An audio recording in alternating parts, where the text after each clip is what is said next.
NBA free agency winners and losers. This video is presented by Manscaped. Get the best men's grooming products on the market at manscaped.com/chat. Promo code chat is going to get you 20% off plus free shipping at checkout.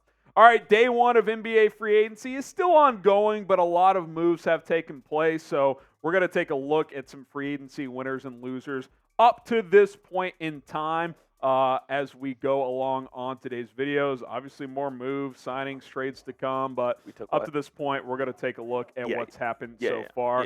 We'll kick things off with winners here. How about Bruce Brown? Listen, when he opted out of his $6.8 million player option, most people thought he would get, the mid-level exception, $12.4 million, maybe even a tick less.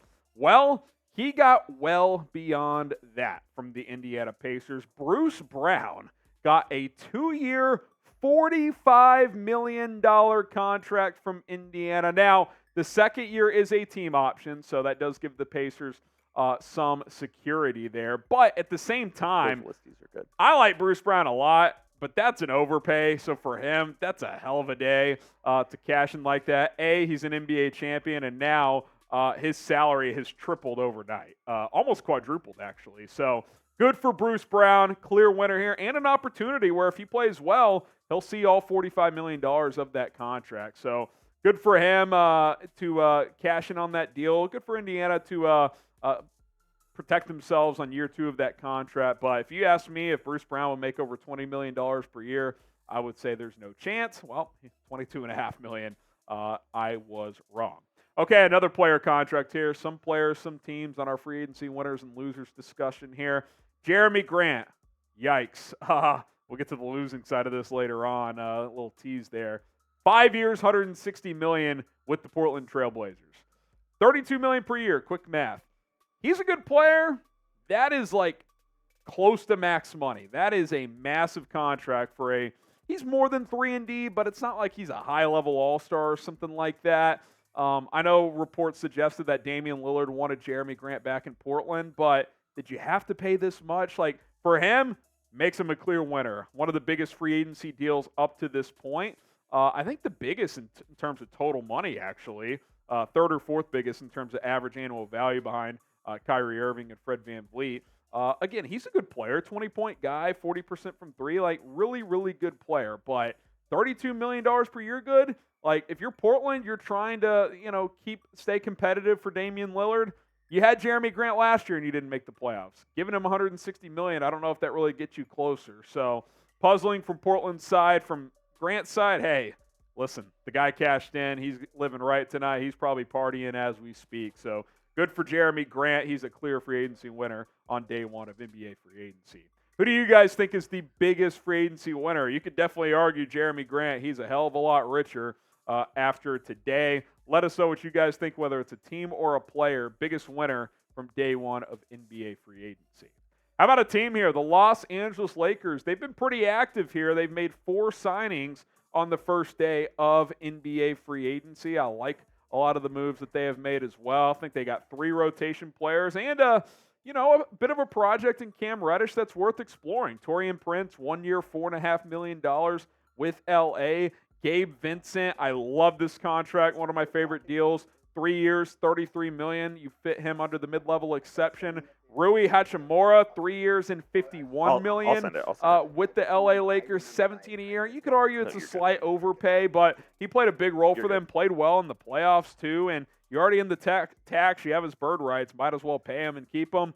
Cam Reddish, 2 years, $4.6 million. He has not lived up to expectations of being a lottery pick, but athletic, has the ability. Can he put it all together in a lesser role in LA? We'll see what he's able to do. But I think all in all, I like what LA has done. They've stayed disciplined. They've added some good players without really, massively mortgaging their future. Appreciate Manscaped for sponsoring today's NBA coverage. And listen, the Performance Package 4.0 is the best bundle you're going to find this summer when it comes to men's grooming products. Let me first tell you about the Lawnmower 4.0, which is a part of this bundle. Best ball hair trimmer on the market. Comes with the wireless charging station. It is water resistant, so you can use it in the shower. It comes with 4 adjustable guards. If you want to leave a landing strip downstairs, maybe your girl likes that. I don't know. That's up to you to decide. You can get that. You also get the Weed Whacker 2.0 in this bundle. Trim your nose hairs, your ear hairs. Gents, I'm almost 30. I've got ear hair already. It sucks, but you got to trim it. The Weed Whacker is going to help you do that. You get comfortable boxers. You get the ball toner, the ball deodorant, travel kit. It all comes in one bundle. For 20% off, you can get that percentage off at manscaped.com/chat. Promo code chat. Go check out Manscaped. Your balls will thank you. All right, let's go to the next free agency winner. The Phoenix Suns. Nothing splashy, but considering they only have veteran minimum contracts to work with, just starting to fill out the roster is an achievement in itself, and they're starting to do that. Drew Eubanks, 2-year deal. He's got some positional flexibility. Josh Okogie, who's been there, he can play some minutes. Keita Bates, Giop, shot 39% from 3. He's 6'8". He can play some small ball 4 if you need him to. I like that move. Damian Lee played some valuable minutes for this team last year. So, again, if you're Phoenix, you got to fill out that roster. None of these moves are sexy. Chimezie Metu and Yuta Watanabe, he's played with Durant before. I like that move. 44% three-point shooter last year. Has some, has a ceiling there. Like, you don't want him playing a lot of minutes, but a guy who could just flat out shoot for the vet minimum, I'm in. I think Phoenix has done a decent job of trying to fill out that roster. The Dallas Mavericks.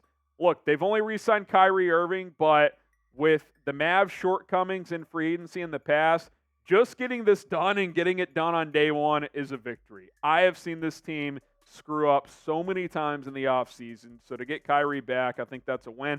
And he's less than Fred VanVleet. Like, I know Kyrie Irving has baggage. I've acknowledged that. I didn't love when the Mavs traded for it, but as soon as you make that move, you've got to commit to keeping him. The fact that you get him for less than Fred VanVleet, I get he's got baggage. Fred VanVleet may not, but he is a far superior player to VanVleet. We're talking about an NBA champion. We're talking about someone who shot 50% from the field, 39% from 3 last year. He can average 25 to 30 points per game while dishing out 5 to 7 assists. How do him and Luka Doncic maximize their partnership? That is the next step, but I think getting him back is step one, so kudos to the Dallas Mavericks for pulling that off.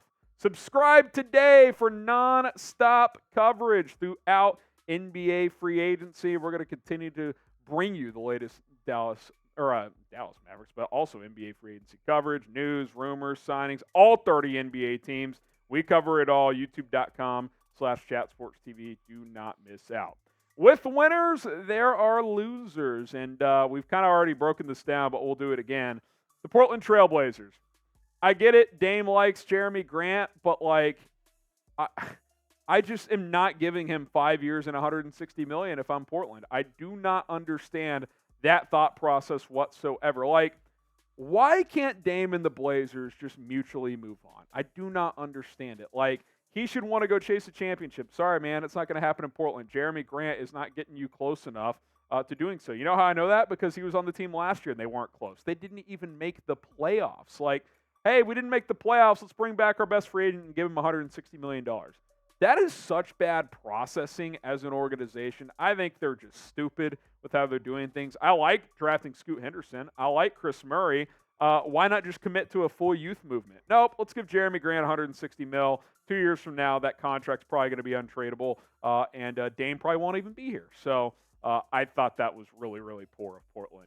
The Orlando Magic, they've only made one deal, but you give Joe Ingles, who's still okay, but I thought would be a vet minimum or maybe a biannual contract, $4 or $5 million with the team, a win now team, $22 million over 2 years. You're giving him $11 million per. Okay, Orlando. I mean, he's the type of guy that going into free agency, even he probably thought, yeah, I'll sign for cheap and try to win a championship. Then Orlando comes calling, hey, we'll give you $22 million. Okay, I'll go live in sunny Orlando and shoot the occasional 3. Look, he can provide veteran experience for that young roster. I think there's some value in that, but 2 years and $22 million worth, that's a puzzling decision by the Magic. Biggest free agency loser from day one is who? Name a team, name a player. Drop that name in the comments right now. Then the Houston Rockets. Look, you could look at this from two sides. You had $60+ million in cap space. You have to spend up to 90% of the cap. So you were going to have to spend it on somebody. There were reports that Fred VanVleet was going to get a 2-year, $80+ million deal. They gave him 3 years and $130 million. I like Fred VanVleet. He's a good player, but this is the max in terms of per year he could get, and you gave it to him. He didn't even shoot 40% from the field last year. Now, he's a good pick and roll player. His splits go up in those scenarios, so hopefully Ime Udoka has a plan for him in that regard, but to pay him more than what Kyrie Irving got, that feels like a panic move for a team who's not ready to win right now. I get you had to spend your money. I'm well aware, but wow. I mean, I think what happened here is Toronto tried to make a last-minute push for VanVleet. There was a report 4 years, $120 million. So while it would have been less per year, it would have topped the $80 million over 2 years. And VanVleet's camp went back to Houston and said, hey, give us that third year and we'll sign. That's what happened. 3 years, $130. To get more than Kyrie Irving, it's a huge win for VanVleet. But for the Rockets, I got to put that in the losing category. So to recap here, the winners, Bruce Brown, Jerami Grant. We'll verbally mention Fred VanVleet. Los Angeles Lakers, I like what they've done with their additions. The Phoenix Suns have done a decent job of filling out their bench. And then the Dallas Mavericks by getting Kyrie back. Portland Trailblazers, Orlando Magic, Houston Rockets, congratulations. You are in our losers category here on day one of NBA free agency. Our coverage is not stopping anytime soon, so hit that subscribe button right now. Myself, Chase Sr., Marshall Green, Jeffrey Cooperstein, Jack Lotteray, everybody behind the scenes and on air, we're going to continue to bring you the latest NBA free agency coverage.